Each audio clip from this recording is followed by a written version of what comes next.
ساتھیو، ملا نصر الدین کے قصے، کہانیاں اور لطائف تو بے شمار پڑھے ہوں گے، لیکن آپ میں سے اکثر کو یہ معلوم نہیں ہوگا کہ ملا نصر الدین کوئی افسانوی کردار نہیں بلکہ ایک حقیقی کردار تھا۔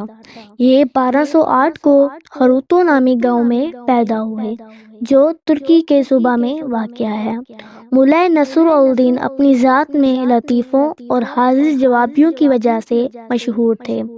آج کل ملا کے لطیفے دنیا کے مختلف علاقوں میں عام ہیں۔ ان کی انہی خوبیوں کی وجہ سے ان کی شہرت ترکی سے نکل کر دنیا کے مختلف ممالک میں پھیل گئی۔ ایک مرتبہ ملا اپنے گھر کے آنگن میں بیٹھے تھے۔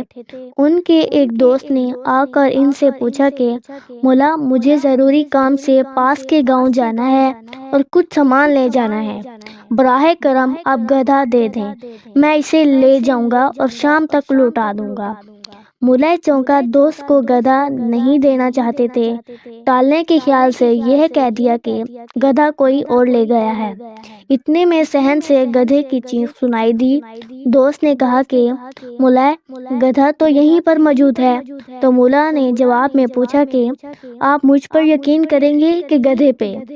ایک مرتبہ ملا نصر الدین ایک محفل میں پکڑ لیے گئے اور ان سے کہا گیا کہ کچھ نصیحت فرمائیں۔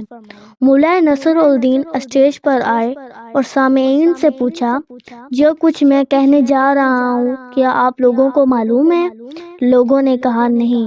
ملا نے کہا کہ آپ کو بتانے سے کیا فائدہ جب آپ جانتے ہی نہیں۔ کچھ عرصے بعد پھر ایک محفل میں ملا پکڑے گئے اور ان سے نصیحت کرنے کی التجا کی گئی۔ اسٹیج پر آ کر وہی پرانا سوال دہرایا۔ لوگوں نے سوچا کہ پچھلی بار نہ جاننے کی وجہ سے نصیحت سے محروم رہ گئے تھے، اس لیے سب نے بیک زبان میں جواب دیا۔ ہاں، ملا نے جواب دیا، جب آپ لوگوں کو معلوم ہے کہ میں کیا کہنے والا ہوں تو پھر بتانے سے کیا فائدہ۔ تیسری بار ملا شومائی قسمت پھر پکڑے گئے اور انہیں نصیحت کرنے کو کہا گیا۔ ملا نے پھر اپنا سوال دہرایا۔ عقل مندی دکھاتے ہوئے سامعین کے آدھے لوگوں نے انکار میں اور آدھے لوگوں نے اقرار میں جواب دیا۔ ملا نے کہا، جن لوگوں کو معلوم ہے کہ میں کیا کہنے والا ہوں وہ ان لوگوں کو بتا دے جو نہیں جانتے، اور یہ کہہ کر اسٹیج پر سے اتر گئے۔ خط پڑھ دو۔ ایک ان پڑھ ذمہ دار خط لے کر ملا نصر الدین کے پاس پہنچا۔ ملا نے اتفاقاً بڑی پگڑی پہنی ہوئی تھی۔ پگڑی اس زمانے میں عالموں کی نشانی سمجھی جاتی تھی۔ ذمہ دار نے ان کو خط پڑھنے کو کہا۔ ملا نے کہا، میں خط نہیں پڑھ سکتا۔ ذمہ دار بولا، اتنی بڑی پگڑی باندھی ہوئی ہے اور خط نہیں پڑھ سکتے؟ ملا نے فوراً پگڑی اپنے سر سے اتار کر ذمہ دار کے سر پر رکھ دی اور کہا، اب پگڑی تمہارے سر پر ہے، خود ہی پڑھ لو اپنا خط۔